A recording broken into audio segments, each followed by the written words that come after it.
Sabe quando você fala assim, ó, empatia é importante, o estudo mostrou que relação médico-paciente aumenta não sei quantos por cento e tal.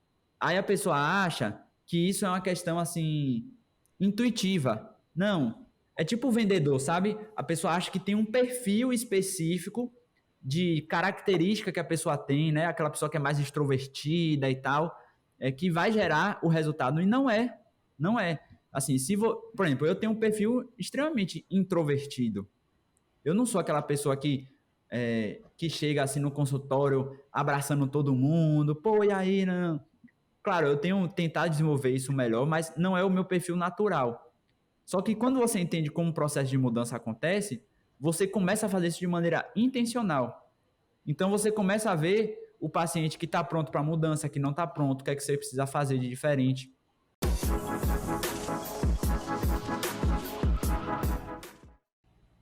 Estamos aqui para mais um episódio do MevHack. Dessa vez com um grande amigo, Caio Marcos. Caio, é um prazer te receber. Agora, dessa vez, eu estou como host e você como convidado. No outro episódio foi o contrário, né? E a gente vai aí conversar com você um pouco, conhecer a sua história. Oi, Luiz, obrigado, viu? Enfim, para mim, como eu sempre falo, é sempre um prazer aqui estar conversando com você. Hoje poder falar um pouquinho mais da minha história, mas é, minha história, de alguma forma, foi construída também junto com vocês, né? E vai ter vários pontos aí bacanas, eu acho, para a gente pensar, inclusive sobre como a MEV foi construída no Brasil, né? Eu acho que a gente que conseguiu pegar um pouco esse início, viemos de pontos distintos e nos encontramos aí no meio do caminho, né? Isso. A MEV uniu muitas pessoas de muitos lugares do Brasil. Isso é mais das coisas bonitas da MEV, né? Caio, como que você foi parar na medicina do estilo de vida, então? Eita, vamos lá.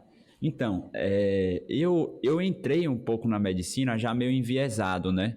Assim, eu fazia engenharia, né? Tava em uma área, enfim, entre aspas, completamente oposta.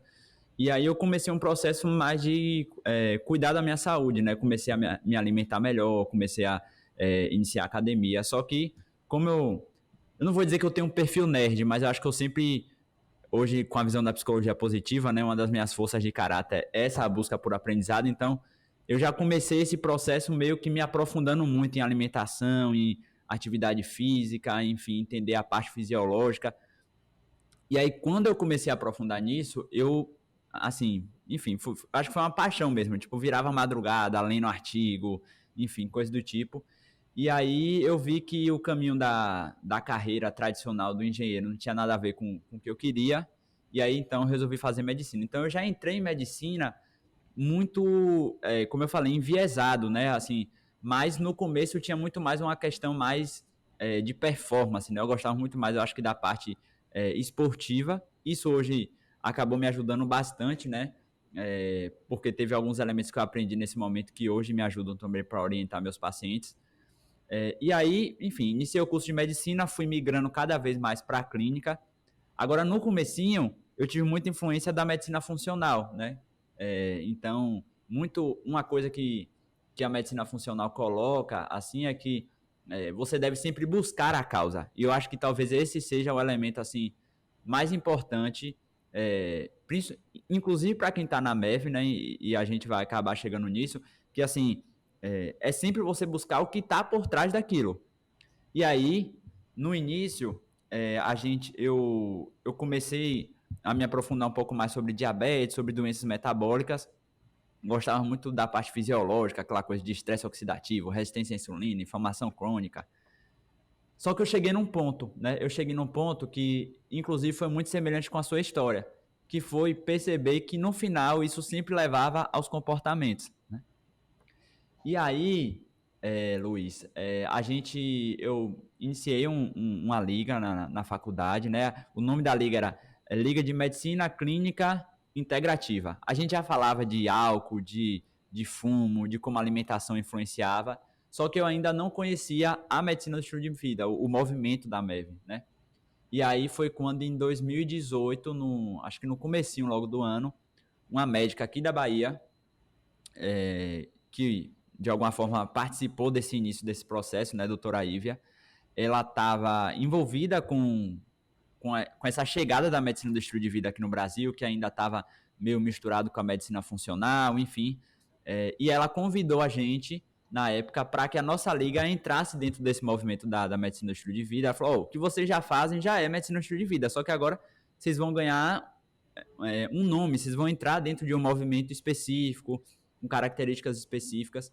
E aí a gente mudou o nome da liga, né? A gente, vamos dizer assim, entrou dentro desse movimento e aí a gente iniciou literalmente uma nova jornada, né?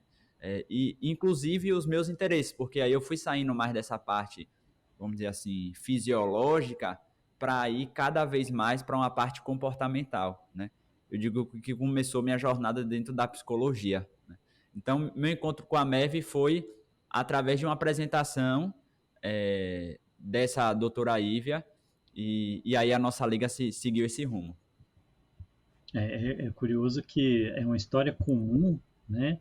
À medida em que você vai se aprofundando nesses temas, que esse conhecimento hard, né, da bioquímica, da genética, da fisiologia, da patologia, que eles não são suficientes, né? E esse caminho de acabar tocando a psicologia da saúde, né, é o que no fim traz as pessoas para um olhar bem diferente, né, da medicina, e que eu acho que essa é a grande pegada da medicina do estilo de vida, né? Conseguir essa integração boa entre esses aspectos comportamentais e de saúde mesmo, que a gente aprende na faculdade, né? Tem até uma frase que eu gosto de utilizar, né? Que é baseado lá naquela frase antiga que os romanos utilizavam, que todos os caminhos levavam a Roma, né? Na época das estradas romanas. E às vezes eu gosto de dizer para outros colegas que todos os caminhos levam a MEV. Tipo, independente de que especialidade você esteja, né? Se você continuar se perguntando como isso acontece, como isso acontece, como isso acontece, você vai chegar nos comportamentos, porque são as variáveis últimas, né? A gente pensa às vezes que a variável última é a bioquímica, mas ela é gerada, ela é resultado de todo um processo comportamental. Então, e é o que pode realmente ser modificado, né? Onde a gente, enquanto profissional de saúde, realmente tem, vamos dizer assim, a capacidade de auxiliar as pessoas, né? A gente acaba percebendo que essa bioquímica ela é só um instrumento, né, do nosso corpo para reagir àquilo que a gente escolheu fazer. Muito legal essa coisa, né, Caio, de você sair da engenharia e chegar na saúde. Mas teve mais coisas aí, né? Nesse caminho, você acabou se interessando, e é um tema que você fala muito, da questão da espiritualidade, né? Como que esse tema acaba entrando na sua vida? Tá. Então, na verdade, o tema específico da espiritualidade e saúde, ele é relativamente recente, né? Enquanto matéria de saúde, né? Mas eu fiz a formação em medicina junto com a teologia, né? Que foi uma coisa que até hoje eu não sei explicar muito bem, né? Eu lembro que em uma das primeiras aulas assim introdutórias, né? Eu fiz um seminário, né, de teologia, bacharel em teologia, e aí os professores geralmente perguntavam, por que você está aqui, não sei o quê, aí, enfim, a maior parte das pessoas, né, porque eu tenho um chamado pastoral, enfim, eu trabalho já em um trabalho missionário, coisa do tipo, e eu não tinha uma resposta para isso, né, eu tinha passado por uma conversão religiosa, né, individual, e eu acho que aí entra a questão das forças, né, tinha um desejo muito profundo desculpe a relevância, de me aprofundar, né, no conhecimento mesmo, e eu acho que foi isso que acabou me levando, né. Eu até passei um tempo assim meio sem saber, porque eu tinha um interesse em fazer o seminário, só que tudo que eu conhecia dos seminários eram fora, era no Pará, enfim.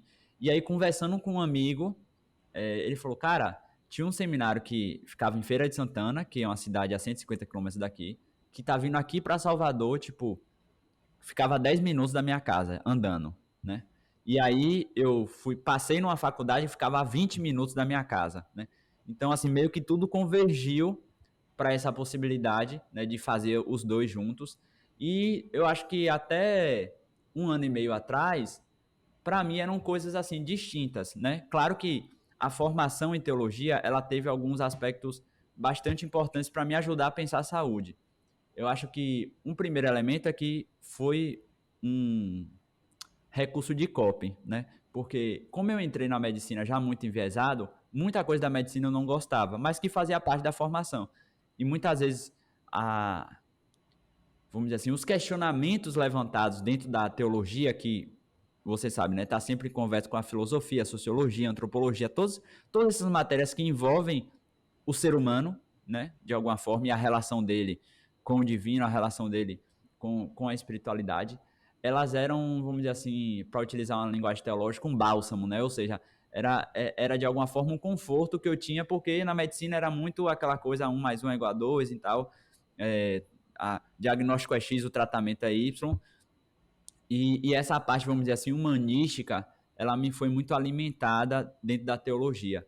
Mas ainda eu não tinha feito esse encontro. Até que, se eu não me engano, não sou tão bom de dados, mas acho que em 2019, eu já na MEV, né, pesquisando algumas coisas de psicologia positiva, acabei encontrando a área de espiritualidade e saúde que até então, para mim, eu não conhecia, né? E aí descobri que ia ter um simpósio, né, na Duke University, que é o centro de referência em pesquisa em espiritualidade lá com Koenig, né, que é tido como o pai da espiritualidade.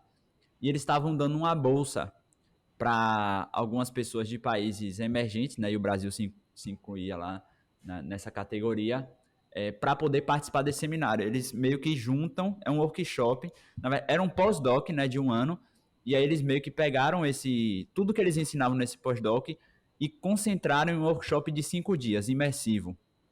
E aí eles pegam, tipo, os maiores pesquisadores do mundo de espiritualidade e levam para lá. Enfim, aí eu comecei um processo de escrita, porque você tinha que dar um projeto e tal. E eu falei, cara, o que é que eu vou contribuir, o que é que eu posso colocar de diferente e tal. E aí, então, foi que eu comecei a tentar juntar as coisas. E ali foi um momento, assim, bem interessante para mim, né? Eu acho que no processo mesmo de escrita. Porque o projeto que eu propus foi como a espiritualidade ela pode ser um motor de mudança, né, através dos valores, quando ela é um valor para o paciente, para a mudança de estilo de vida. Então, eu juntei ali, tentei juntar 3 áreas que eram do meu interesse, que era a espiritualidade, a terapia de aceitação e compromisso, que é a ACT, né, mudanças baseadas em valores, e a medicina do estilo de vida. Enfim, acabei enviando o projeto, mas aí veio a pandemia, foi cancelado o evento, mas a partir de lá, eu comecei a pesquisar mais, compartilhar com alguns colegas, aí fui chamado para dar uma matéria de espiritualidade e saúde em uma pós-graduação. Enfim, aí foram surgindo as coisas e fui aplicando isso na minha prática, né? Eu acho que foi uma das coisas mais importantes, pensando muito sobre isso. Enfim, acho que foi mais ou menos por aí o resumo da história, né? São coisas que a gente às vezes não tem consciência do porquê a gente está fazendo, mas elas fazem sentido com base nos valores que a gente está vivendo, que a gente está desejando, né? É bem isso que você começou, mas só foi descobrir porquê à medida em que o caminho foi sendo trilhado, né? Eu acho que o que é bacana, Luiz, de falar isso é que, assim, uma das coisas até que a gente conversou no podcast sobre a sua história foi sobre a questão de propósito, né? E que não é uma coisa que acontece de um dia para o outro, né? Eu acho que hoje eu tenho muito mais clareza disso, inclusive para tomar algumas decisões, isso me ajuda muito mais, mas é um processo, né? E eu acho que ele está sempre sendo reformatado, né? À medida que outras coisas vão acontecendo no nosso caminho e a gente vai enviesando mais para um lado, enviesando mais para o outro, mas hoje esse tema, eu acho que do florescimento, né? Se eu puder pegar uma palavra que eu acho que resume tudo isso, é o que tem mais atraído assim a minha atenção, a minha curiosidade, né? Enquanto pesquisador, enquanto pessoa, enfim. O que é o florescimento, Caio? Cara, essa é uma boa pergunta, né? E talvez seja. Quando você entra na espiritualidade, aí você descobre que a maior polêmica do campo todo é o pessoal definir o que é espiritualidade. E no florescimento é a mesma coisa, né? O Vandeville, você conhece muito bem, é um pesquisador aí que nós dois admiramos muito, né? E Nós estamos fazendo um fã-clube um do fã-clube do Vanderbilt. Vandeville. É, justamente. E, inclusive, eu acho que quando eu fui conhecer a história dele, eu acho que foi aí que eu passei a admirar muito, porque você tem essa informação também, mas ele formou em matemática, teologia, filosofia, eu acho que bioestatística, né? Então ele está, que é uma força de caráter minha, que eu depois vi lá com os testes, né? Que é essa coisa de você tentar integrar várias áreas, né? Eu acho que se eu puder dizer assim, a coisa que eu mais gosto hoje, eu não é que eu sou o mais conhecedor de uma área específica, nem de longe, mas eu gosto muito de pegar uma coisa de uma área que, enfim, às vezes não tem nada a ver, juntar com aqui e falar, cara, isso aqui pode ajudar a gente a pensar tal coisa melhor. E o Vandeville, enfim, o cara sai da coisa mais matemática lá, que eu fico completamente perdido, nem abre esses artigos para falar enfim, de florescimento na outra ponta, né? Mas sem fugir da pergunta, eu acho que a ideia de florescimento, realmente a gente não tem como partir de um ponto melhor senão por Aristóteles, né? E não é à toa que a gente usa muito ele como referência, né? E aí, quando ele vai falar lá na Ética Nicômaco, olha o raciocínio que ele segue, né? Ele fala assim, ó, todas as coisas que foram criadas, né? Quando o ser humano ele cria uma cadeira, a cadeira ela tem uma função, ela serve para as pessoas sentarem, para a pessoa ter mais conforto. Então, o telos, né, que é uma palavra grega para objetivo, propósito da cadeira, é servir como um objeto de conforto, de apoio para a pessoa sentar.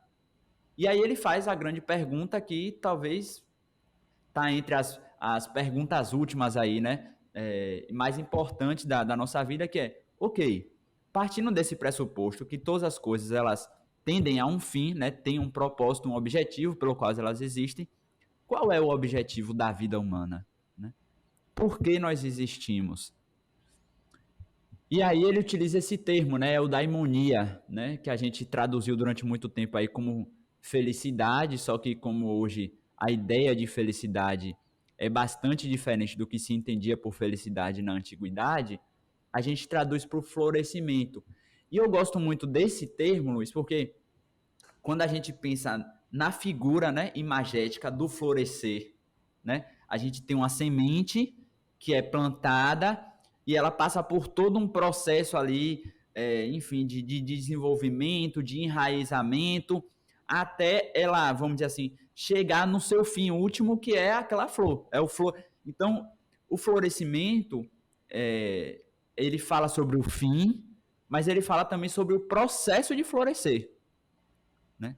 Então, a gente, dentro da área de saúde, está tentando fazer um grande esforço para buscar elementos dentro do método científico que a gente tem hoje, que valida as nossas evidências, né?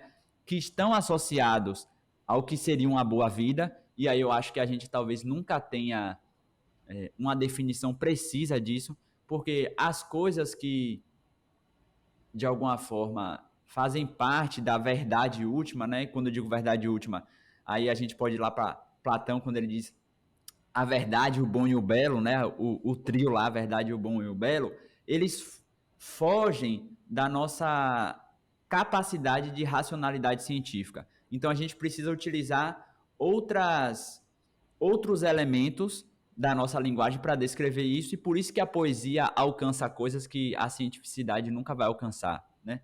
Por isso, quando a gente fala sobre o que é amor, a gente não vai descrever. O amor é um objeto que a gente coloca a tal tamanho, define de tal jeito, com tal estatística, não. A gente vai atrás dos poetas, a gente vai atrás de Dante, de Goethe, enfim, que vão descrever imagens que a gente captura de alguma forma, né? Eu gosto dessa coisa. Imagens que a gente captura. Então, o florescimento, eu não sei se eu consegui responder essa resposta, mas a definição hoje que eu gosto mais, e é obviamente enviesada pela minha formação, é a do Salmo 1, né? Quando ele diz assim, o homem feliz ou o homem abençoado, né?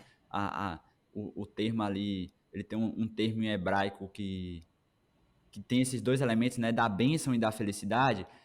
E aí ele vai descrever, ele é como uma árvore que é plantada ao lado de um rio, ao lado de um riacho. E ele dá duas características dessa árvore. Ele diz, ele dá o seu fruto na estação correta, então tem um elemento do tempo e do propósito.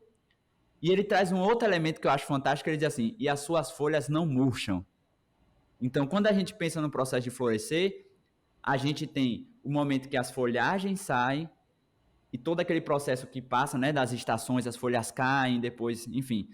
Mas ela nunca perde a vitalidade completa porque ela está perto da água, que é o que traz esses elementos, né? Então, para mim, é claro que, né, é uma descrição poética, mas eu gosto muito de pensar nessa imagem, tenho pensado muito sobre isso, e eu acho que a definição que eu hoje posso dizer que eu gosto mais, enfim, é essa.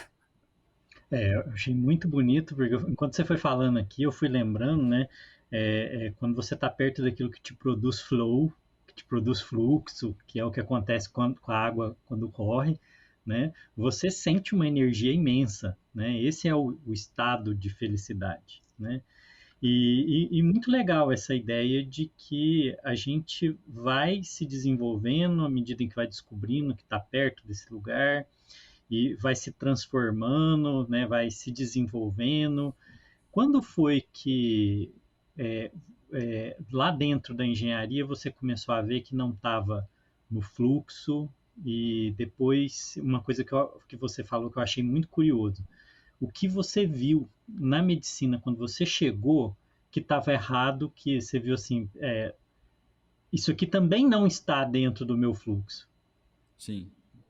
Oh, cara, eu acho que tem um processo que algumas pessoas passaram, né? Assim, eu fui para engenharia por aquela coisa de, na época da escola, a matéria que eu era um pouco melhor era números, né? Apesar de hoje eu nem consegui pensar de onde é que veio isso, porque eu não sou hoje nada a ver com números, né? Mas na época era.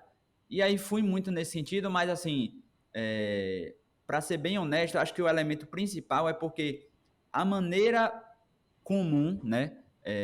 Porque eu fazia um curso técnico, né? Então a ideia era tipo aquela pessoa que vai sair, vai para a indústria, aí você acorda às X horas, termina às X horas, faz o trabalho X. Então, aquela visão mecânica, e eu sei, né, que dentro da engenharia tem várias outras possibilidades, mas aquela visão de um futuro muito, entre aspas, preso, era muito estranho para mim.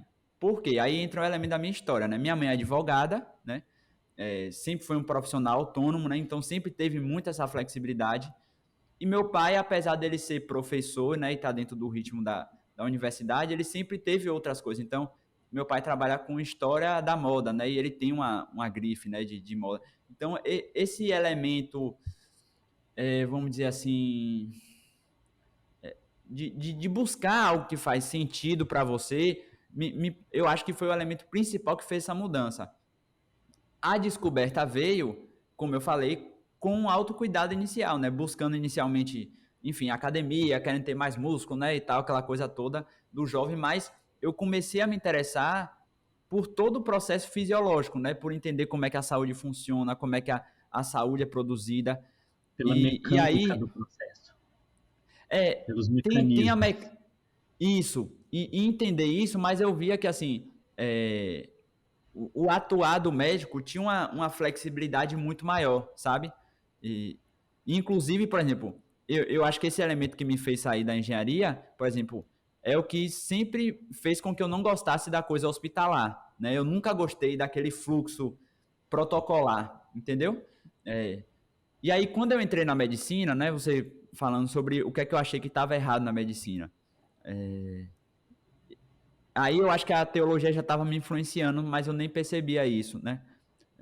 Uma das partes fundamentais da formação em teologia é o nosso contato com a filosofia, né?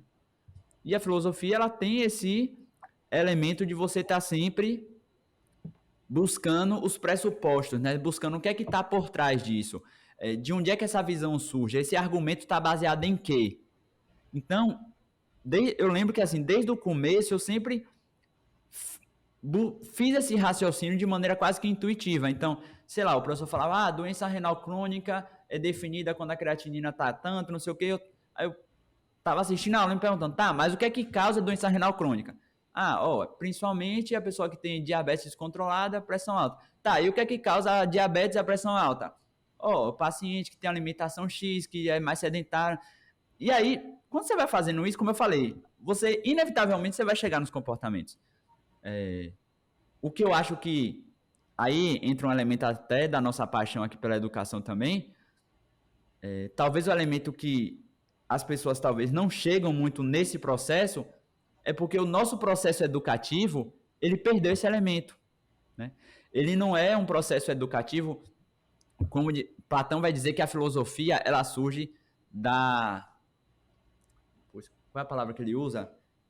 Do susto, né? Na verdade não é susto no sentido de terror, mas é do assombramento. Surpresa, é quando você né? olha para a realidade e você se espanta, né? E ele diz que a filosofia surge daí. E aí você começa a pensar, você olha, a gente perdeu esse elemento na cidade, né? Eu não sei se na sua região você ainda pega isso, mas eu tive uma experiência que eu fui para um amigo, para uma roça, né? Tipo, no meio do nada, assim. E aí a gente sentado numa cadeira conversando, e aí apagou tudo, desligou as luzes e tal, 9 horas da noite. A gente olhou para um céu que eu acho que eu nunca tinha visto um céu assim. Porque o céu da cidade é coberto por toda a iluminação da cidade, né? Mas naquela escuridão completa, eu me vi ali em um momento, talvez de flow, né? Onde a gente vê aquela imensidão das estrelas e do universo, enfim. E, inevitavelmente, esse tipo de experiência, ele tende a levar você a esses questionamentos últimos, né? Inclusive, a psicologia positiva tem trabalhado muito com isso, né? Eles chamam do AWE, né? AWE, né? Desse temor, desse susto. E um dos personagens que eles começaram a estudar, né? Um tipo de pessoa são o pessoal que vai para a Lua, né? Da NASA. Então eles dizem que as pessoas que quando ele tem contato com aquela imensidão da Terra e de ver a Terra de longe e o tipo de experiência que surge dali. Então a nossa educação ela perdeu esse elemento, né?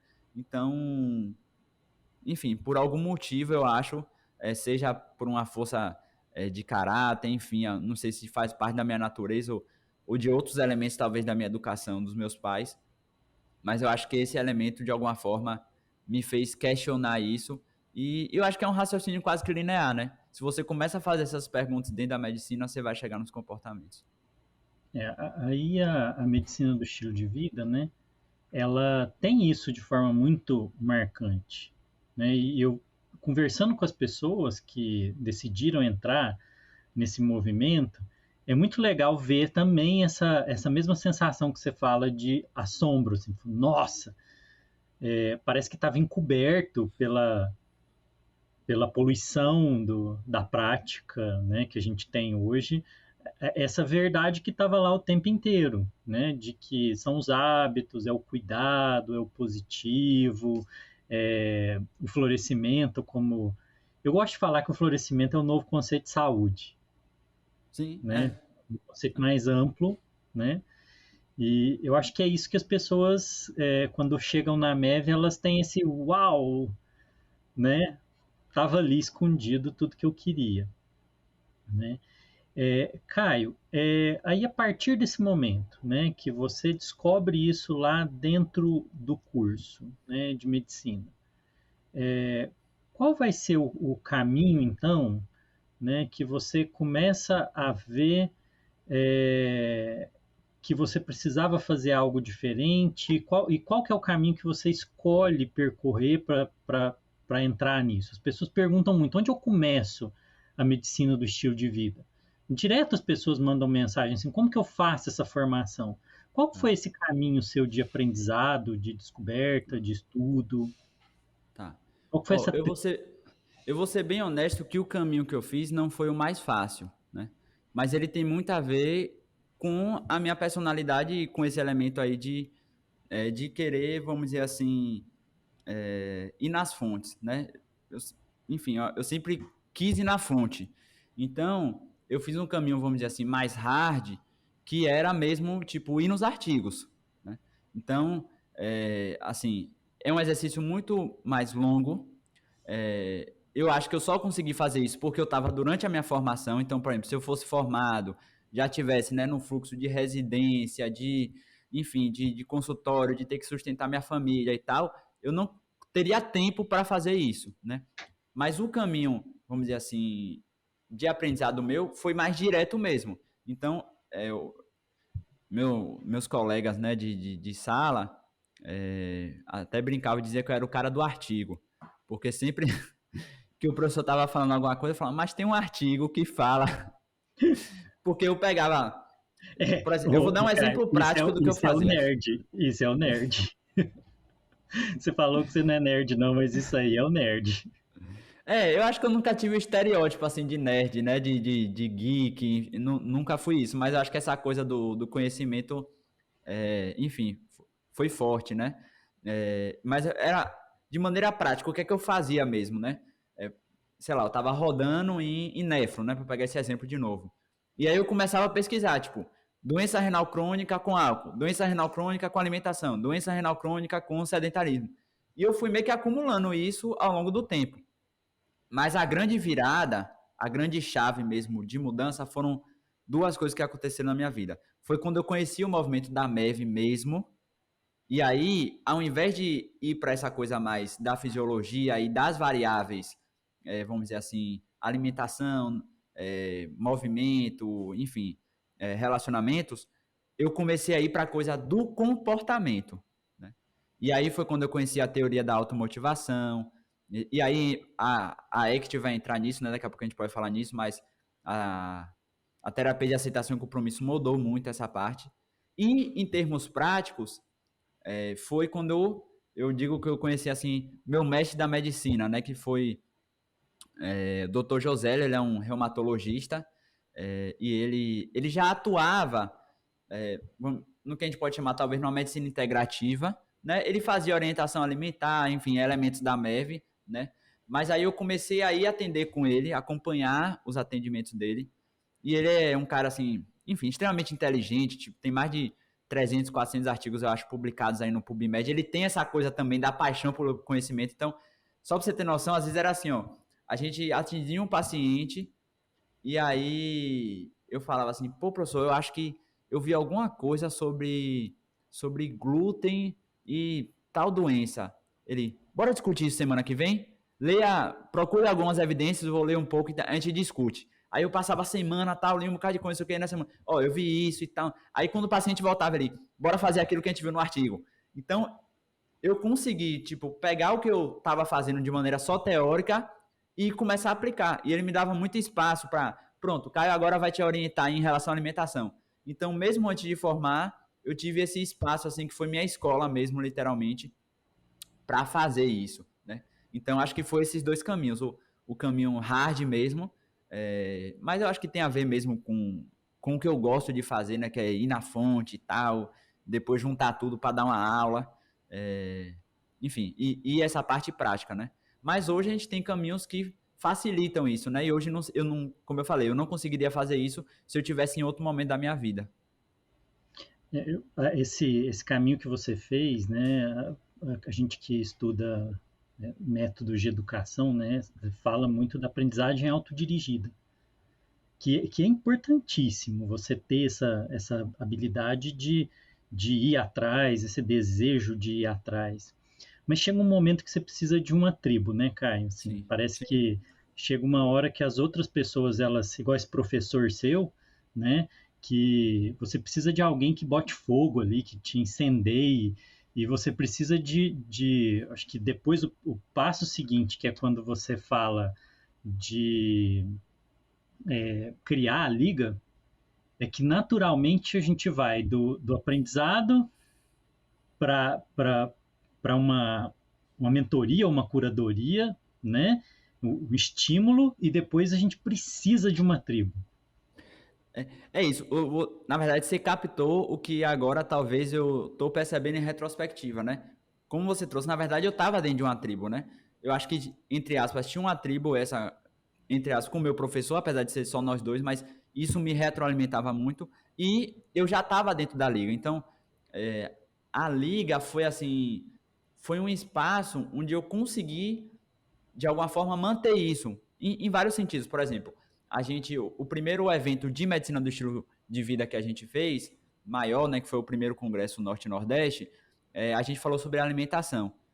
E aí, nesse congresso, a gente trouxe psiquiatras, nutricionistas, enfim, a gente trouxe pessoas de várias abordagens completamente diferentes. E aí, tá dentro desse grupo e criar isso, a gente fez prática de Mindful Eating no meio do congresso. A gente trouxe, no congresso, a gente conseguiu trazer vários produtores locais, então, o pessoal que produzia orgânico, um cara que fazia açaí, enfim, a gente conseguiu reunir muita gente. E aí, obviamente, disso aí eu conheci várias pessoas que hoje eu trabalho junto. A gente estava dentro de uma tribo, só que meio que a gente fez o esforço maior de criar essa tribo na época, né? Mas essas tribos hoje, elas já existem, né?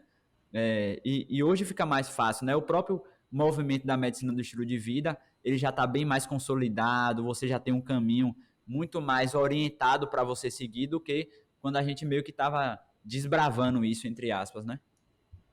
Isso. Cara, você citou aí a terapia de aceitação e compromisso, a ACT, né? Sim. Quando eu estava começando a medicina do estilo de vida, eu peguei o sílabus, né, do curso da Beth Fratz, né? A gente fala que o Ornish é o pai e a Beth Fratz é a mãe da Beth, né? Então eu peguei lá, né, para ver como que ela dava esse curso lá em Harvard. E a hora que eu abri, falei assim, não, tem ACT ali. Eu falei, tá, isso aqui é meu lugar mesmo. O que é a ACT ou ACT, né? Que é isso aí, terapia de aceitação e compromisso, para o pessoal entender. Tá, E vamos por lá. que você acha que ela cai bem na medicina do estilo de vida? Na medicina do estilo de vida. Cara, eu vou aqui pisar em ovos, tá? Porque eu tive enfim, vou contar um pouco sobre isso, mas assim, eu tive a sorte e o prazer, né, de ter como grandes amigos, primeiro amigos para depois descobrir isso, né?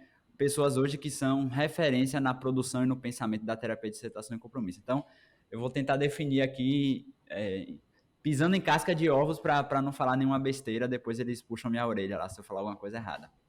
Mas, assim, hoje, já com o que eu aprendi hoje, eu costumo dizer que a ACT, eu vou usar assim porque a gente fala aqui na Bahia mais assim, ACT, ela não é só um modelo terapêutico, né? Por que isso? Porque a gente fala, ó, existe a terapia cognitivo-comportamental, existe a psicanálise, existe a psicoterapia humanística e existe a ACT. Aí as pessoas pensam que, assim, é como se fossem vários modelos, entre aspas, de fazer uma mesma coisa. Só que o grande paradigma da terapia de aceitação e compromisso, né, na verdade, é o modelo deles, que é de flexibilidade psicológica. E esse modelo de flexibilidade psicológica, ele não é só, vamos dizer assim, uma forma de fazer terapia. Ele é uma forma de descrever os processos psicológicos, ou seja, a forma da subjetividade humana. E por isso que eu posso dizer que ele é literalmente um paradigma. Porque, vou tentar não falar besteira aqui, mas na minha compreensão, né, do que eu conheço de psicologia, a TCC, ela surgiu de um processo orientado para um resultado específico. Então, ó, as pessoas têm depressão, a gente quer criar um modelo aqui, a partir das pesquisas básicas, né, do que estava acontecendo na época lá, para a gente poder diminuir esses sintomas de ansiedade, diminuir esses sintomas de depressão. O Era paradigma atacar e hoje tirar, né? Atacar e tirar, é, exterminar aquilo. justamente, justamente. E aí, o paradigma agora da flexibilidade psicológica olha, a questão só não é reduzir os sintomas ou, enfim, é a gente entender como é que os processos psicológicos eles funcionam. Então, independente da patologia, independente do processo psicopatológico que esteja acontecendo, a maneira de funcionamento da subjetividade humana é a partir da flexibilidade psicológica. E aí surge um novo elemento que é uma das perguntas aí mais polêmicas dentro da, da psicoterapia e da psicologia, né? Que é assim, qual é o objetivo da psicoterapia? E essa pergunta é a mesma pergunta que a gente tem que fazer dentro da medicina. Que a gente volta lá, por isso que a gente chega no florescimento. Qual é o objetivo final? É só fazer a pessoa morrer menos? Viver mais tempo? Ter menos risco de ter diabetes, câncer? Qual é o objetivo final? Qual é o telos? Qual é a orientação, o propósito último? E aí, o modelo de flexibilidade psicológica surge também como um norteador desse objetivo terapêutico. Então, assim, tentando resumir agora, a terapia de aceitação e compromisso, ela tem um modelo psicoterápico, ou seja, de fazer terapia, mas ela é também, a flexibilidade psicológica, ela é também, ao mesmo tempo, um modelo da subjetividade humana, né, de compreender os processos psicológicos, e aí, compreendendo o processo psicológico, a gente entende também o processo psicopatológico, né? É como a gente tem a fisiologia e a gente entende quando tem a doença que está fora daquela fisiologia da homeostase. E ela é também um elemento inevitavelmente teleológico, né? Ou seja, que dá um norteamento de qual é o norte da terapia, qual é o norte do processo, enfim, da terapia. Fui redundante. E tem uma coisa muito legal que dentro da filosofia, né? Porque, igual você disse, é um paradigma diferente. Né? É muito diferente a proposta que a ACT coloca. Hoje o Reis, o Steven Reis, que é o pai dela, né? Vou dar uma de nerd igual você fazia. Tem um artigo, tem um artigo que eu li, né? The Future of Psychotherapy, né? Que ele vai falar sobre terapia baseada em processo, né? Em que ele tem uma pergunta lá que é o quê? Será que a gente precisa trabalhar só com déficit? Será que a gente não pode levar as pessoas para um bem-estar psicológico maior? E esse bem-estar psicológico, na visão dele, é a flexibilidade psicológica? É a mesma pergunta que a gente faz na psicologia positiva, na medicina positiva, na saúde positiva, e a MEV é um modelo de saúde positiva que é: será que a gente só trata a doença ou a gente pode ir em busca desse fim, né? Eu acho isso é a parte que eu acho mais bonito de tudo. Ele coloca, né? Se você pega, a gente pegando hoje os livros mais recentes, né? Eles vão colocar que o objetivo da terapia de aceitação e compromisso é produzir uma vida rica em significado. É essa a definição, né? Então não é uma vida necessariamente com menos sofrimento, não é uma vida necessariamente com menos problema. É uma vida rica em significado que, às vezes, pode incluir sofrimento. E Isso. aí entra um outro elemento, só que eu queria puxar o gancho, Luiz, até para ouvir sua opinião também, né? Porque, apesar de ser uma entrevista, aqui é um bate-papo, né? Que é pensar essa integridade da experiência humana, né? Ou seja, a experiência humana, ela envolve o sofrimento e ela envolve os elementos também de alegria, de bem-estar, de satisfação. Só que isso está dentro de um pacote completo. O pacote ele não vem com a metade, ele não vem só com a sensação de prazer, de felicidade, se a gente pensar nesse termo, né? Ele envolve os dois. E muitas vezes um caminho significativo vai envolver dor, né? Por exemplo, e aí entra um termo que o Tiago cunhou. O bicho é cabecinha, como a gente diz aqui. Ele tem um termo que ele usa que é ecologia de valores. Ele vai dizer, na nossa vida, a gente tem uma relação complexa de valores. Então, por exemplo, no meu momento atual, eu tenho um valor extremamente importante para mim, que é estudar sobre essa relação do ser humano, da experiência humana com a saúde, né? E de compartilhar isso e de produzir coisas para ajudar outras pessoas a terem mais saúde, a promover isso, a florescerem. E, ao mesmo tempo, eu tenho um outro valor extremamente importante para mim, que é a paternidade. E, muitas vezes, esses dois valores, eles vão se chocar. Às vezes, eu vou estar em um sábado e eu falo, mas tem um congresso tal que vai ter tal palestra que eu tô doido para assistir, mas é o único tempo que eu tenho para ficar com minha filha. Eu vou ter que fazer uma escolha. E aí, entra uma coisa que, assim, não é só dizer esse é mais importante que esse. Como ele diz, é uma ecologia. Às vezes, vai entrar um elemento que eu falo, não, eu vou outro dia eu vou abrir mão, vou passar mais tempo com minha filha, hoje eu vou fazer isso, ou o contrário. Então aquilo ali está em um jogo. E aí a flexibilidade, o elemento da flexibilidade volta, né? Não é esse é maior que esse. Eles estão em uma sincronia, né? Em que em algum momento a gente um vai ter mais atenção, depois vai ser o outro. E se a gente abre mão de um em relação ao outro, a gente vai ter uma experiência inevitavelmente de sofrimento, porque as escolhas, elas inevitavelmente elas envolvem uma perda, a gente escolhe uma coisa em detrimento de outra, né? Então esse jogo ele é muito, muito complexo, né? Aí eu vou... Diga. Acho que entra o elemento, né, que a gente não falou, que é o inimigo número 1 da flexibilidade psicológica, que é a esquiva da experiência, esquiva experiencial. Sim. Esse medo de experimentar essa escolha, medo de experimentar a perda e não ver a perda como assim, tá, eu vou experimentar a perda também, eu vou experimentar o outro lado, né? A flexibilidade psicológica, você, para tê-la, precisa não ter medo de experimentar a totalidade das experiências da vida, né? E aí, Luiz, eu queria, pegando esse gancho que você falou, eu queria até jogar um problema aqui, né?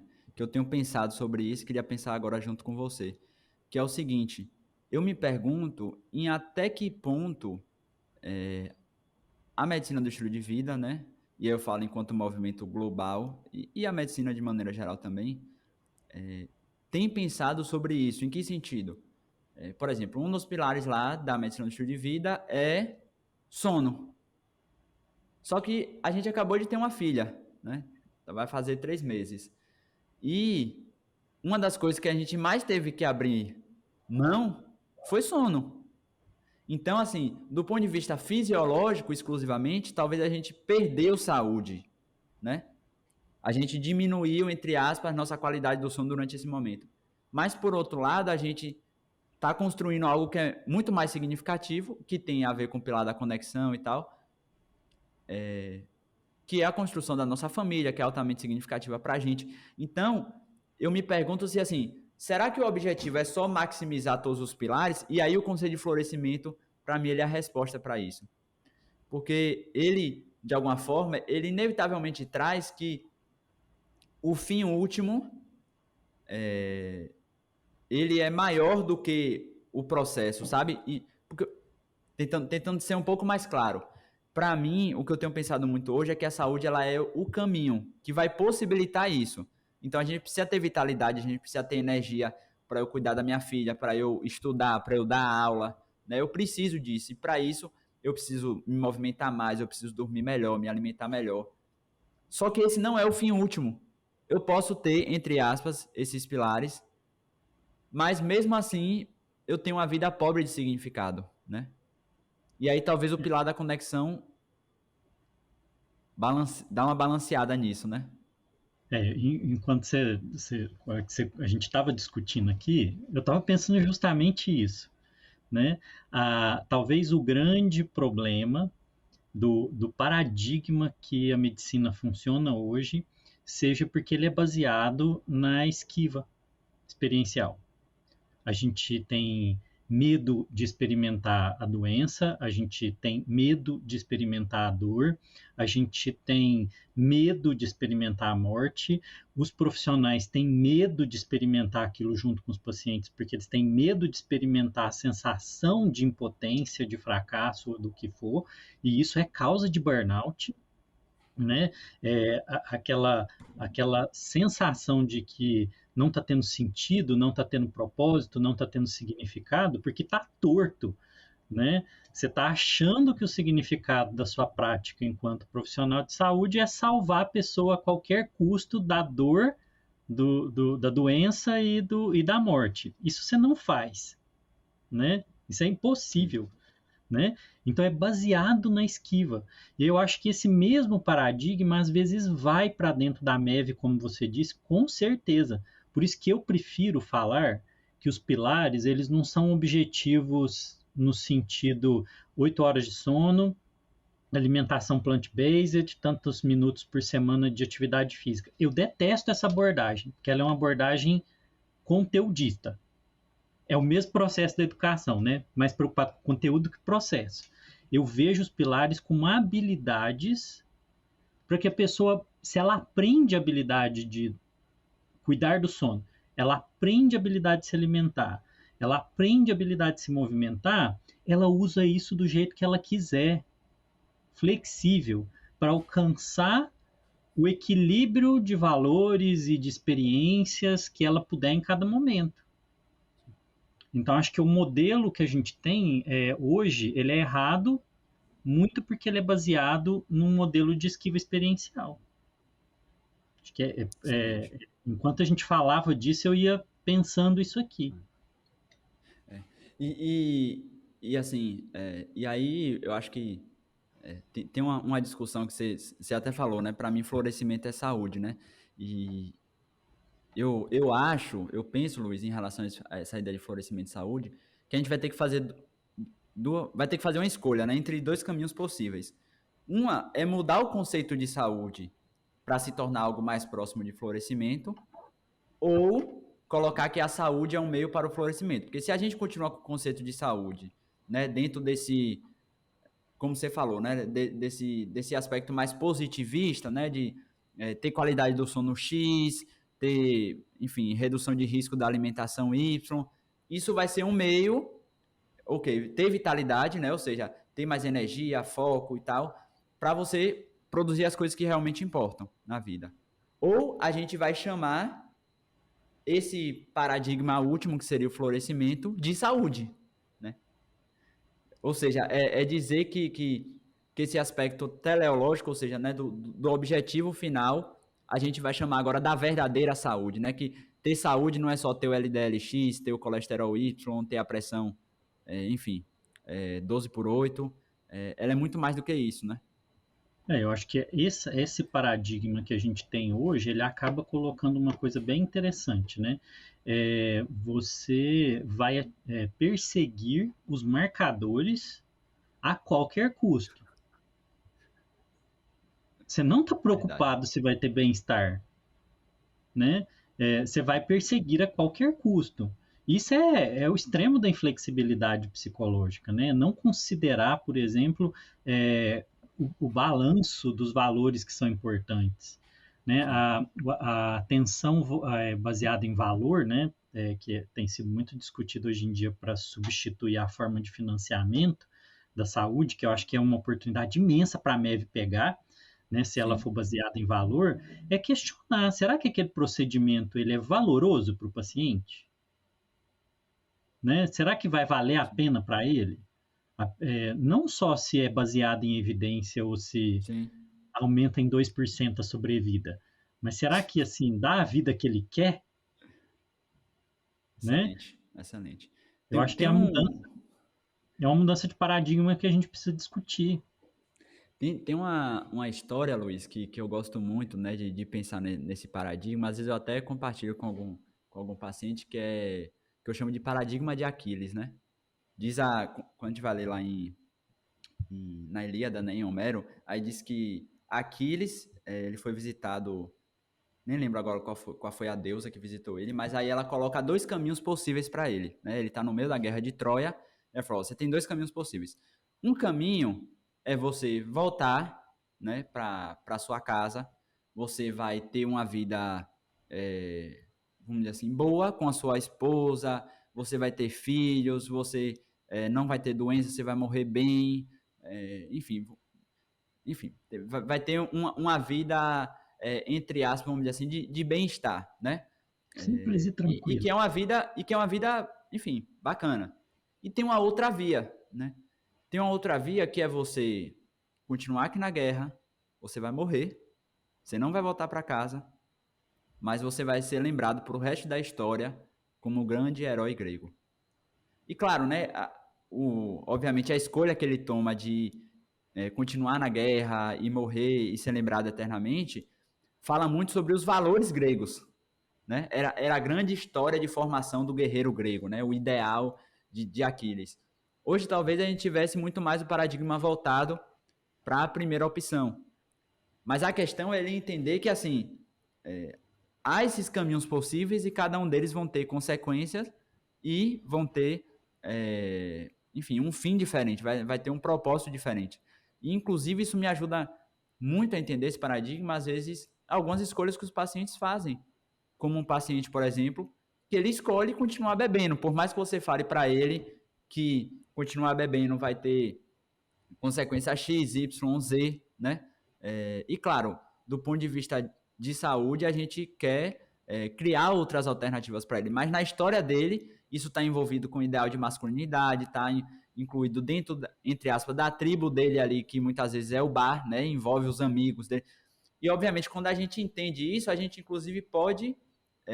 eu acho que tem duas coisas interessantes. Uma é buscar com que aqueles valores que estão associados ao ato dele de beber possam ser, entre aspas, satisfeitos em outro contexto. Será que você pode ter um contexto com seus amigos, de festividade, fora do consumo de álcool, né?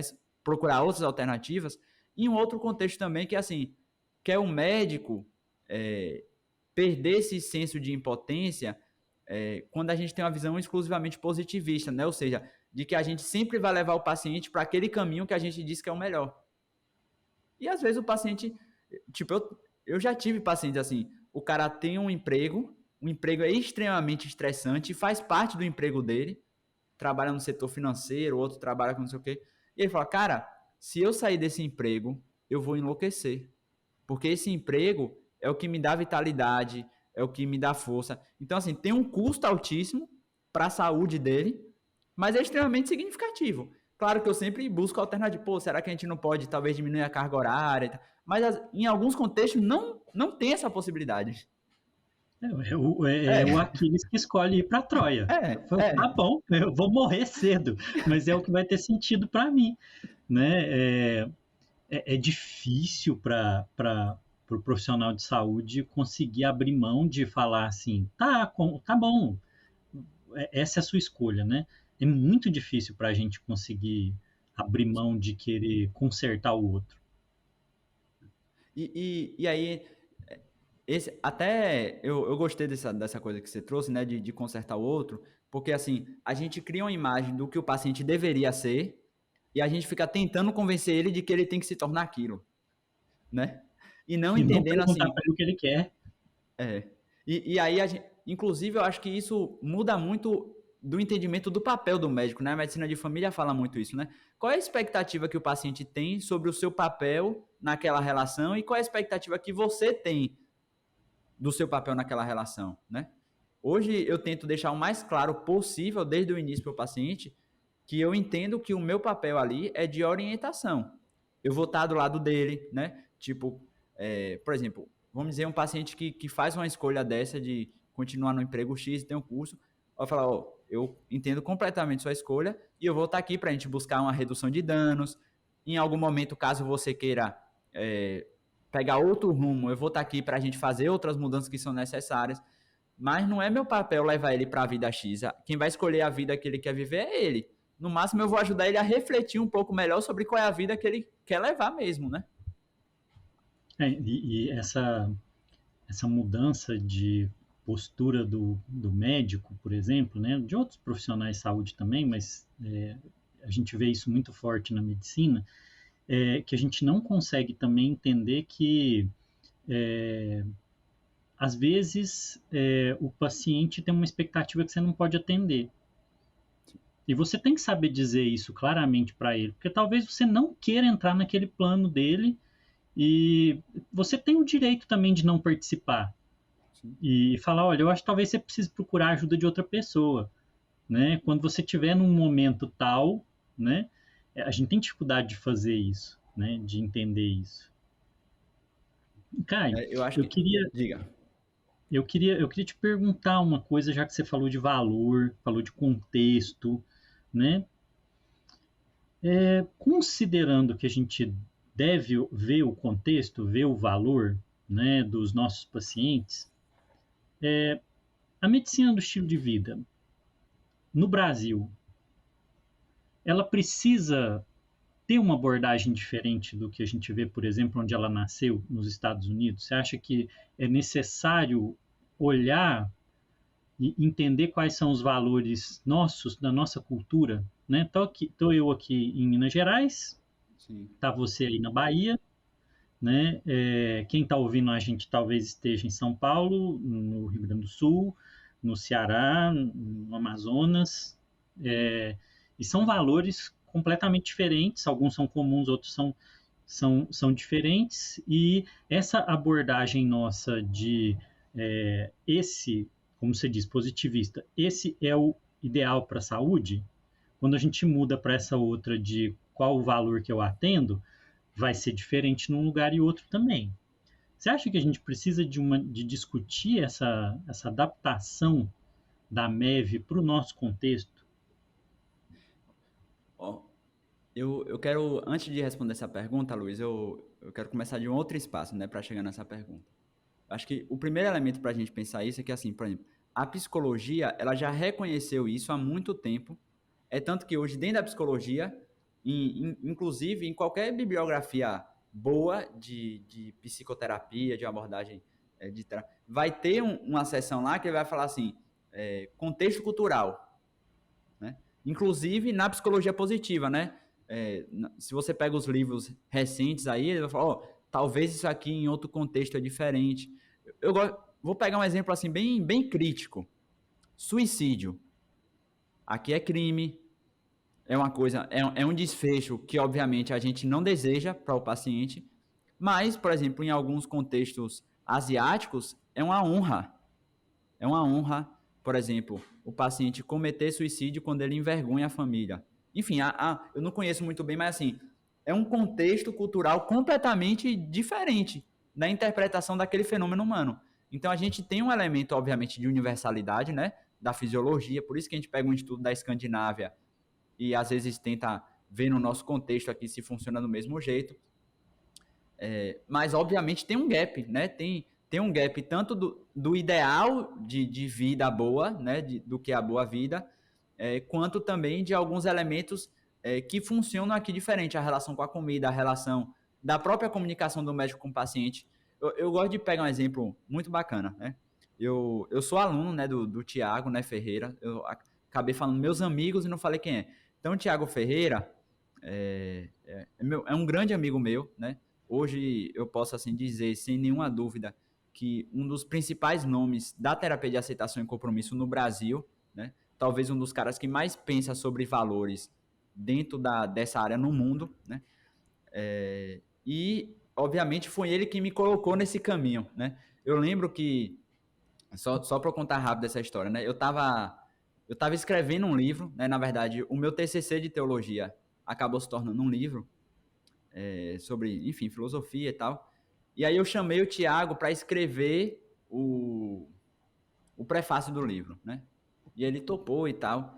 E aí, cara, ele, né, o cara é psicólogo, né? Ele ficava me provocando, assim, tipo, jogando umas perguntas, né? Ele, pô, cara, eu vi tal, você tá questionando a medicina do estilo de vida e tal. Aí ele ficava assim, qual é o objetivo que você acha assim, eu entendi e tal, né, a questão dos pilares e tudo, mas, assim, qual é o objetivo final? E ele ficava sempre jogando essas perguntas e na época, eu acho que eu não tinha nem muita consciência disso, assim, eu ficava, rapaz, pô, não sei, velho, assim, são os pilares, né, a gente quer fazer o paciente dormir melhor e tal, mas não tinha essa consciência tão teleológica. E aí, enfim, aí acabei entrando na ACT muito por influência dele, fiz o curso dele. Aí outro dia eu estava lá no grupo do WhatsApp, né, dos alunos dele, aí uma aluna falou assim, gente, tem alguma ferramenta para a gente avaliar valores de maneira objetiva? E aí tem uma ferramenta dessa, inclusive você encontra lá no livro do Steven Reis. Aí você vai olhar a ferramenta, sabe como é a ferramenta, Luiz? Tem assim, ó, de 0 a 10, qual a pontuação que você dá para o valor família? Qual a pontuação que você dá para o valor trabalho? Aí, pense a aplicação dessa ferramenta aqui no Brasil. Quem é que vai dizer que o valor família é 3, 2? Ninguém, sabe? A gente tem um contexto de lidar com isso que é completamente distinto. Essa ferramenta é completamente inútil no nosso contexto. Completamente inútil. E a gente tem várias coisas semelhantes que acontecem em relação à medicina do estilo de vida aqui, né? Então, eu fiz o curso, né, lá do ACLM, do Colégio Americano, obviamente, né, você tem um formato de educação que é bastante diferente do nosso, né? Inclusive, eu lembro que no curso tem uma seção que é sobre remuneração, né? Porque eles têm uma questão do sistema de saúde, como é que você pode virar um médico do estilo de vida e aproveitar mais a questão enfim, do sistema lá para ser melhor remunerado, que, tipo, não faz nenhum sentido no nosso contexto, né? É completamente distinto. Então, sem dúvida, há um gap de aplicação cultural, né? Vou dar um exemplo. Foi uma pergunta da prova, acho que não tem problema não. Foi uma pergunta da prova da certificação. Qual é o alimento que mais aumenta o consumo de gordura na alimentação norte-americana? A resposta era queijo. Não sei quantos por cento lá da população. Velho, quem atende no SUS, quem fez formação de residência no SUS, você sabe que tem paciente que não tem nem condição de comprar queijo. Ele come queijo no Natal, sabe? Que é uma condição assim especial e tal. Então, obviamente, é completamente distinto. Tipo, Sim, o tipo de orientação que você vai dar. o padrão alimentar, até o padrão alimentar ruim do americano é muito diferente do padrão alimentar ruim do brasileiro. Até quando a gente está comendo besteira, a gente faz diferente. Você pega o paciente, sei lá, com diabetes do SUS, você vai ver onde é que estão, geralmente, a questão dele ali é no consumo de biscoito, bolacha maisena, uso de óleo refinado em excesso, enfim, que é completamente distinto, né, de Burger King com McDonald's, enfim, é outro mundo, né, de alguma forma, assim. Então, sem dúvida, há esse gap, né, e a gente tem pensado muito sobre isso. Só para destacar um elemento aqui, eu acho que talvez um pouco mais importante, esse, na minha opinião, é mais crítico, que é a ausência clara, que não tem isso dentro da parte americana, da espiritualidade, dentro da abordagem da medicina do estilo de vida. Para mim, velho, isso é dentro do nível de evidência que a gente tem hoje. Inclusive, os Estados Unidos é referência na produção, né? Vanderbilt, Koenig, todo mundo lá dos Estados Unidos, e não ter isso de maneira clara, na minha opinião, mesmo que o pessoal diga que está dentro da conexão, mas quando você vai fazer o curso, ver os materiais, não fala sobre isso, não diz como abordar, não diz como avaliar, como prescrever, né? Então, enfim, há muito chão, obviamente, foi lá que o movimento surgiu, produziram muita evidência, a gente tem estudos excelentes aí do Ornish, enfim, estudos que dão validade para o que a gente faz aqui, mas, obviamente, é necessário, como eu imagino que isso vai ser uma tendência no mundo, né? Que dentro de cada localidade as pessoas comecem a fazer a MEV a partir das suas particularidades contextuais culturais, né?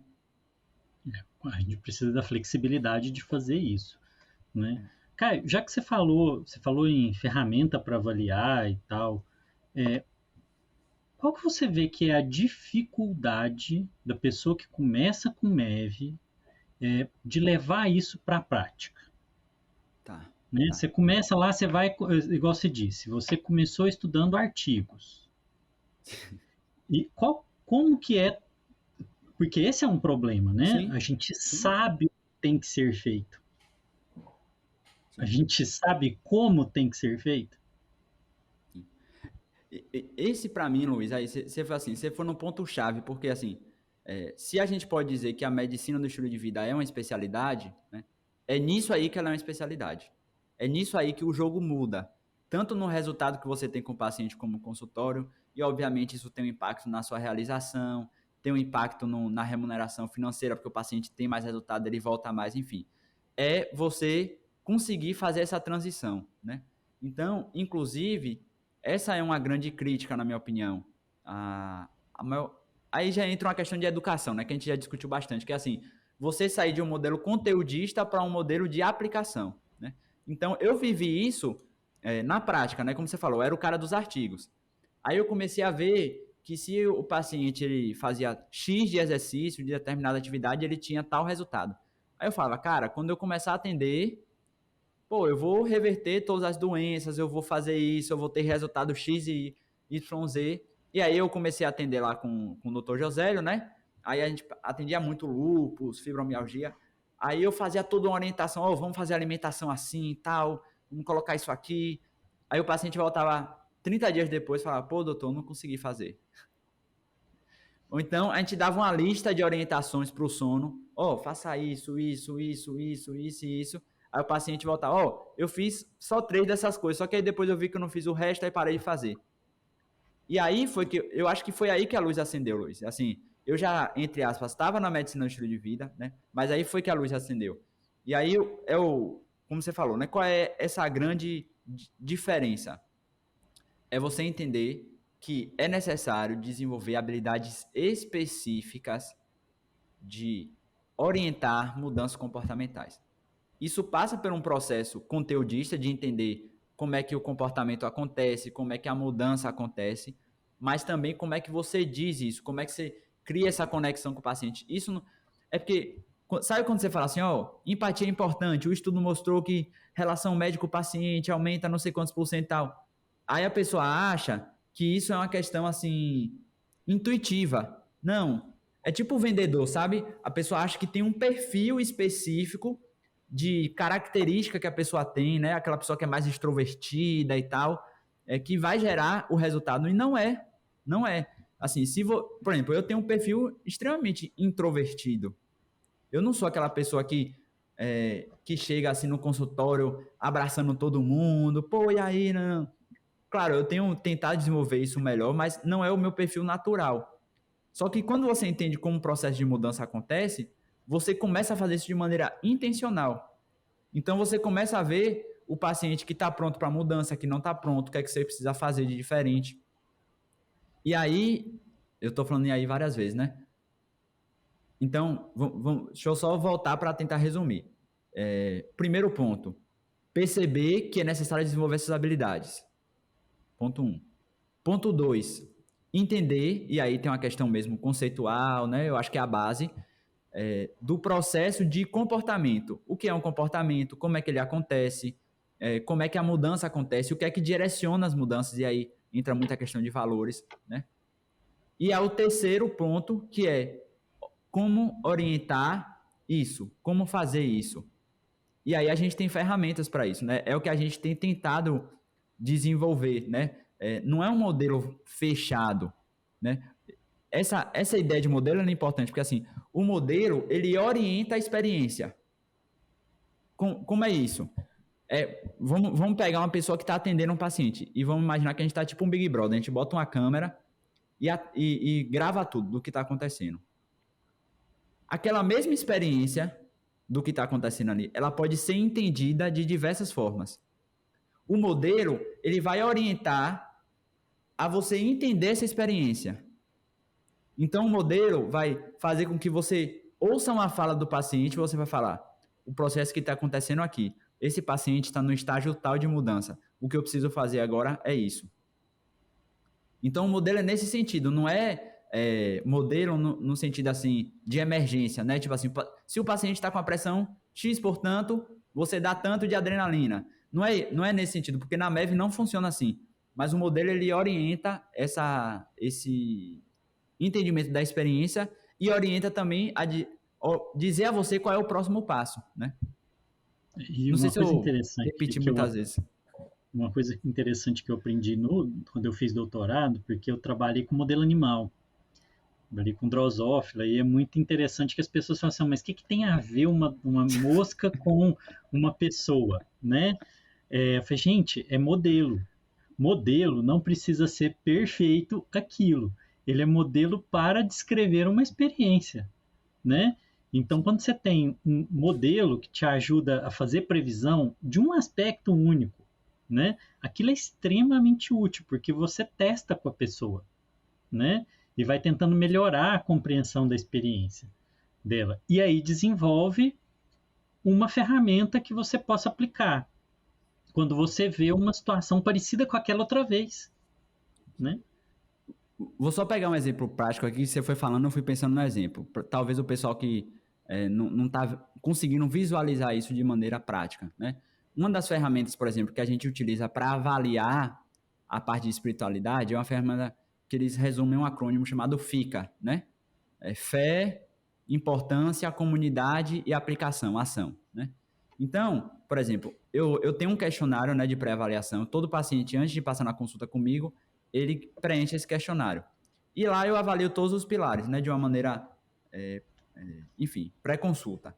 E aí, a primeira pergunta é assim: qual a importância da espiritualidade e da religiosidade para você? Aí tem uma nota de 1 a 5. E aí eu tenho vários pacientes que respondem 5, mas na pergunta seguinte, que é: você faz parte de alguma comunidade? Ele não faz parte. Então, esse paciente é completamente diferente do paciente que diz assim: a importância para mim é 5 e eu faço parte de uma comunidade. Por que isso é importante? Porque, por exemplo, se ele estiver passando por uma experiência de sofrimento, eu sei que a comunidade dele pode ser um recurso interessante que a gente pode utilizar para lidar com isso.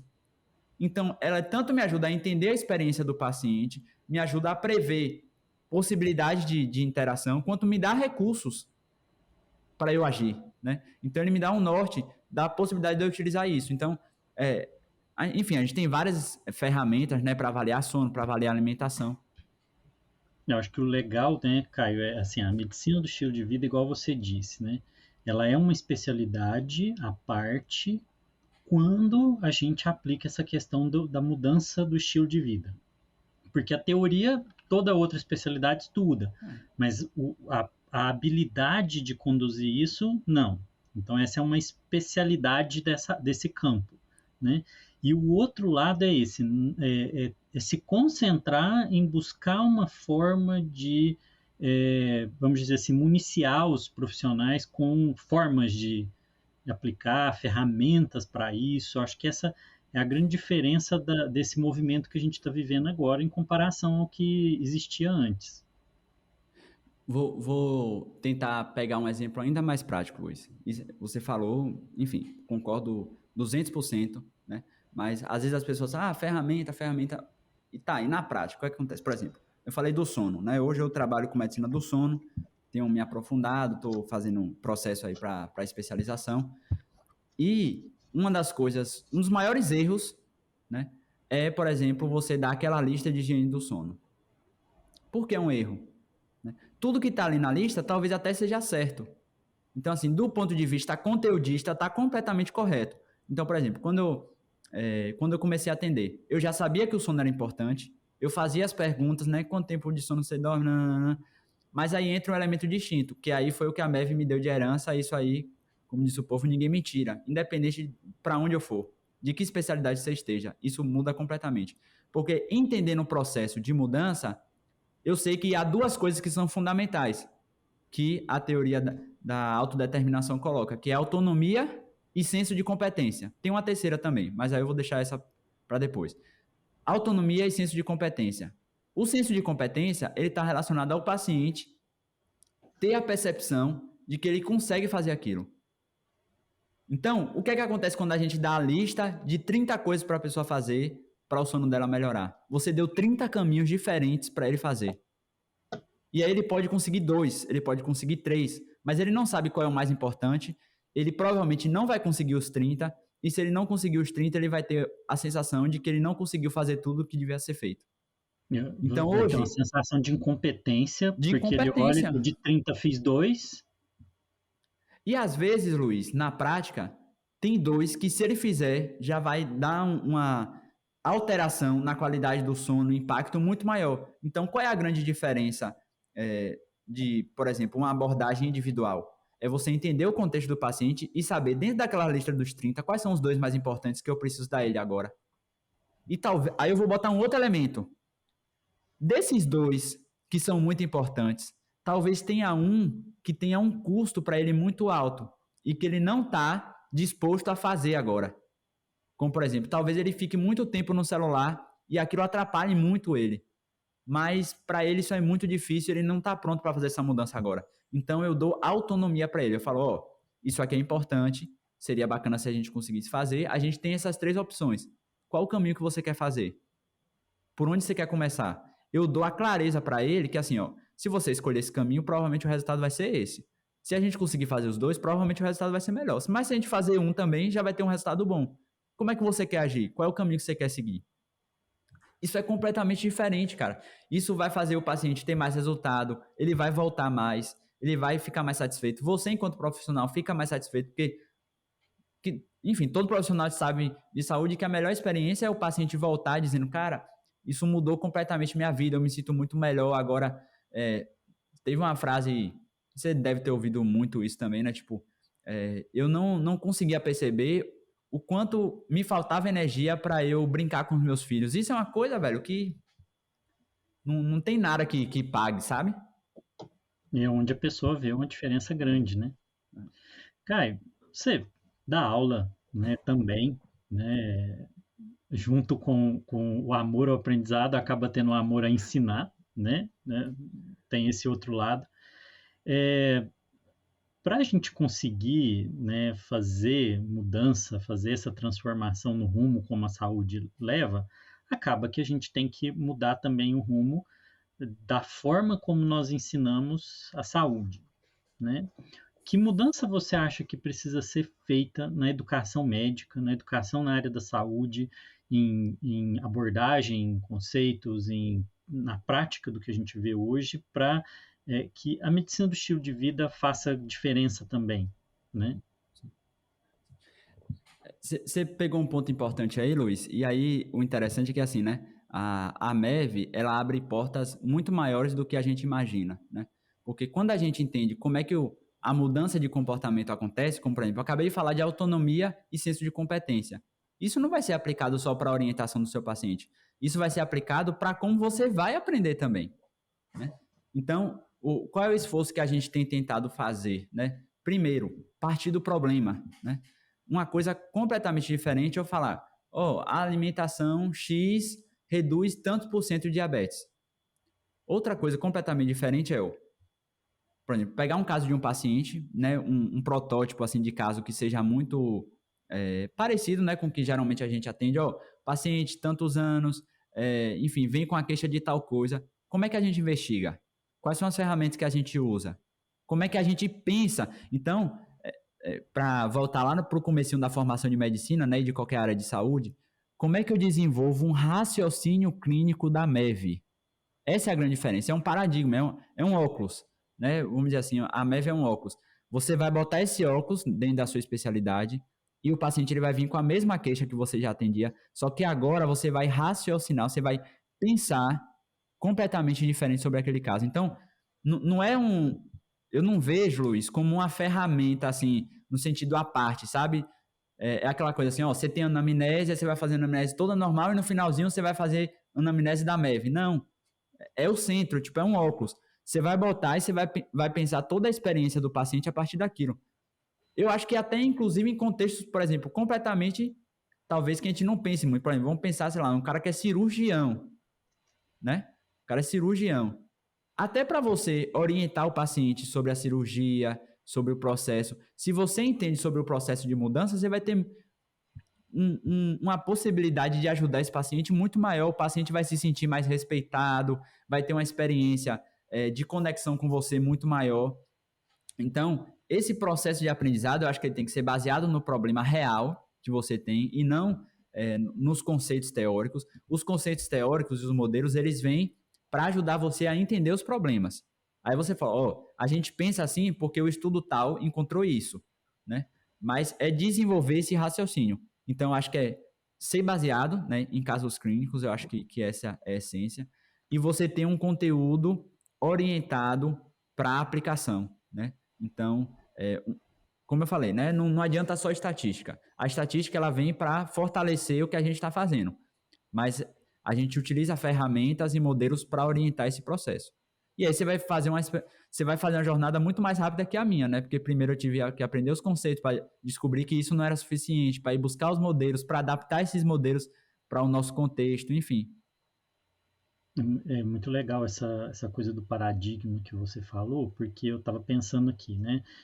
A gente faz a história do paciente, aí no final você adicionar uma anamnese do estilo de vida não faz sentido, Sim. porque você começa, né? Olha o jeito que a gente ensina os alunos na faculdade de medicina. Você começa a conversa pela queixa principal. Você não começa pela vida da pessoa, você começa pela queixa dela. Se ela não tiver queixa, Luiz, isso foi ótimo, sabe por quê? Porque, assim, na minha especialidade, eu estou fazendo residência em medicina de família. 80% dos pacientes chegam na consulta assim, doutor, eu vim para fazer um check-up. E aí, assim, você tem duas possibilidades. Ou você só vai pegar um bocado de exame aleatório e dar para o paciente, ou o cara não vai saber para onde fazer, que é geralmente o que acontece, né? Então, você, mas não tem queixa. Aí você fica tentando forçar uma queixa, né? Mas não dói em nenhum lugar. Enfim, aí você fica buscando uma queixa ali. E isso, literalmente, como você falou, né? Quando a gente pensa de uma maneira positivista, quer dizer, positiva, né? Não é positivista, positiva no sentido de promover saúde, no sentido de construir saúde, aí você vai ter um modelo para avaliar, né? Todas essas áreas da saúde, né? Alimentação, sono e tal, e a partir disso você vai ter uma capacidade maior de ajudar esse paciente. E esse modelo do check-up é clássico, né? Talvez na psiquiatria, não sei se é tanto, né? Mas... porque esse modelo do check-up, ele acaba fazendo o seguinte, né? Você vai lá, a pessoa só quer fazer um check-up, você pede lá glicemia, colesterol, TSH, tal. Sim. Aí a pessoa volta, tá tudo normal. Aí você diz para ela, tá tudo normal, continue fazendo. Aí você não pergunta sobre a vida dela. Então, quer dizer, você está dizendo para ela, tá tudo normal, continue fazendo tudo errado, até que fique tudo estragado. Aí a gente faz alguma coisa. Acaba sendo isso que a gente faz. Sim, né? É justamente isso. Né? É muito louco. Caio, para te encerrar esse episódio de hoje, para quem quer entrar na medicina do estilo de vida, o que você diria para essa pessoa agora que quer seguir por esse caminho, ou que já está nesse caminho e quer se aprofundar? Qual que seria a sua mensagem para ela? Cara, eu acho que assim, pelo que a gente conversou aqui, né, e vamos dizer assim, pelo que a gente aprendeu sobre mudança de comportamento, eu não teria dúvida em falar, procure uma tribo. Né? Procure uma tribo, porque assim, o elemento principal que vai te ajudar nessa jornada é você estar dentro de um contexto, né, e aí a gente poderia pegar várias evidências para explicar isso, mas resumindo os resultados, né, você está dentro de um contexto de pessoas que estão buscando os mesmos valores, né, que têm valores semelhantes a você e que vão tanto te ajudar na jornada, quanto de alguma forma vão fazer você dar saltos, né, de desenvolvimento. Né? Então, ao invés de você fazer esse caminho mais solitário que eu acabei fazendo, obviamente, como você falou, se eu tivesse uma tribo hoje que já fez esses passos, você corta caminho, entre aspas, né? Você acelera, na verdade, né? Não é nem corta caminho, você acelera todo esse processo de aprendizado. E óbvio, né? Quando a gente fala de tribo, a gente tem a MEV dentro do Brasil de uma maneira mais geral, né? Mas você tem caminhos possíveis, né? Eu, enfim, estou meio enviesado, né? Aqui, obviamente, pela minha resposta, mas eu acredito que o que a gente tem buscado construir, né? Dentro dos modelos de aprendizado, né? Que não é só, como a gente falou, né? Não é só conteudista, mas focado para aplicação. Dentro do MEV Brasil, eu acredito que seja hoje, inevitavelmente, um desses caminhos, né? Pelo menos é o que eu conheço mais e que eu posso falar, né? Que eu conheço por dentro. A gente acredita muito nessa força da comunidade de prática, né? Sim. Que essa tribo, esse conjunto de pessoas, esse capital intelectual ali reunido, esse capital humano, ele é o que faz. Todos os grandes projetos da humanidade foram feitos assim, né? Foram feitos com essa união. E é isso que a gente acredita muito, né? E acaba que a gente cria uma tribo de amigos que aprendem e Sim. que ensinam, né? Igual eu sempre aprendo muito quando eu converso com o Caio. Né, o Caio, toda vez que a gente bate papo, é uma produção de conhecimento, né, acaba que desperta muito pensamento, traz muita coisa. Eu queria te agradecer muito, Caio, por a gente ter estado aqui, né, mais essa oportunidade de aprender, de conversar, de discutir. Né, muito obrigado, gratidão por você estar aí de novo com a gente. Luiz, obrigado, viu? Enfim, só reforçando o que você colocou, né? O que é interessante quando você está dentro de uma tribo é que, às vezes, algo que seria, vamos dizer assim, uma coisa, entre aspas, da sua carreira, da sua formação, ela ganha um significado muito maior, né? Então, não é uma coisa só que, sei lá, você está fazendo tal formação para conseguir ajudar mais seus pacientes. Também isso. Mas junto com isso, você vai ter amizades, você vai compartilhar com pessoas que estão pensando junto com você. Você vai ter oportunidades, né? Várias pessoas aí que estão junto já começaram a trabalhar junto e estão criando outros projetos. Então, assim, acaba que é algo muito mais significativo, né? Se a gente voltar para a arte aí, pensando no florescimento, né? Você acaba integrando outras dimensões da sua vida, além, entre aspas, desse setor carreira, né? Isso. Obrigado novamente, Caio. Obrigado você que ouviu a gente, assistiu a gente mais esse episódio do MEV Hack. E lembre-se, MEV-se.